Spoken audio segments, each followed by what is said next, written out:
Hello guys, இன்றைக்கி ஒரு birthday special mini vlog பார்க்கலாமா? யாருக்குன்னு தானே பார்க்குறீங்க, என்னோடய ஹஸ்பண்டுக்கு தாங்க. ஆனால் ஒர்க்கு வச்சுட்டாங்கங்க. அவங்களுக்காக நான் காலையிலேயே எழுந்திரிச்சு குக் பண்ணி அவங்க கேட்ட ஸ்வீட்ஸ்லாம் ரெடி பண்ணி அவங்கள ஒர்க்குக்கு அனுப்பிச்சாச்சு. போயிட்டு வந்ததுக்கப்புறமா சரி நம்ம வந்து ரொம்ப நாள் ஆச்சு மூவி போயிட்டு அப்படின்னு சொல்லிட்டு சரி மூவி போகலாம் அப்படின்னு சொன்னாங்க. நாங்கள் போகிற வழியில் இந்த பொருள் காட்சி போட்டிருந்தாங்க. நாங்கள் உள்ளே போகல, பட் வெளியே மட்டும் இருந்து பார்த்துட்டு அதுக்கப்புறமா நாங்கள் மூவிக்கு ரீச் ஆகிட்டோம். ரீச் ஆனதுக்கப்புறமா எங்களுக்கு வந்து டிக்கெட்ஸ் ஆன்லைனில் நாங்கள் புக் பண்ணியிருந்தோம். ஸோ லைனில் நின்று செக் பண்ணுவாங்களாம். ஸோ செக் பண்ணதுக்கப்புறமா தான் எங்களை வந்து உள்ளே விட்டாங்க. ஒரு வழியாக நாங்களும் உள்ளே வந்துட்டோம். இந்த தேட்டருக்கு நாங்கள் ஃபஸ்ட் டைம் போயிருக்கோம். எப்படி இருக்குன்னு தெரியாது. ஆனாலும் நாங்கள் எக்ஸ்பெக்ட் பண்ணதை விட நல்லாயிருக்கும்னு நினச்சி நாங்கள் உள்ளே போய் உட்காந்தோம். அதே மாதிரி நாங்களும் உள்ளே போய் உட்காந்தோன்னே சரி நாங்கள் எக்ஸ்பெக்ட் பண்ணதை விட நல்லா தான் இருந்துச்சு. அதுக்கப்புறமா வந்து மூவி ஸ்டார்ட் பண்ணுற டைமிங்கும் ஆயிடுச்சு. ஸ்டார்ட் பண்ணிட்டாங்க. பண்ணதுக்கப்புறமா சரி பிரேக் விட்டாங்க.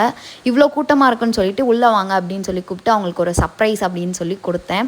காலையிலேருந்து நான் விஷ் மட்டும்தான் பண்ணேன். அண்ட் தென் வந்து அவங்களுக்காக நான் ஒரு கேக் கட்டிங் கூட பண்ணலை. அதனால் அவங்க ரொம்ப சர்ப்ரைஸ் ஆகிட்டாங்க. ரொம்ப ஹாப்பியாக இருந்துச்சுன்னு சொன்னாங்க. அவங்கக்கிட்ட கேட்டேன் இந்த கிஃப்ட் உங்களுக்கு எப்படி இருக்குது அப்படின்னு.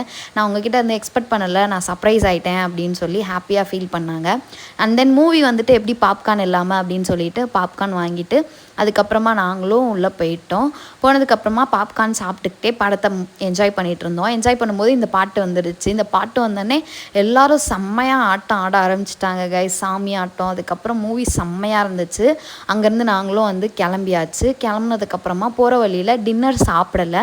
ஸோ வந்து பார்சல் மட்டும் வாங்கி வீட்டுக்கு போகலாம் அப்படின்னு சொல்லி பிளான் பண்ணோம். ஸோ நாங்களும் வீட்டுக்கு போயிட்டோம் கைஸ். நம்ம சேனலோட நேமை நிலவை கப்பல்னு வைக்கலான்னு பிளான் பண்ணியிருக்கோம். ஸோ இந்த நேம் பிடிச்சவங்க கமெண்டில் சொல்லுங்கள். தேங்க்ஸ் ஃபார் வாட்சிங். Thank you all guys.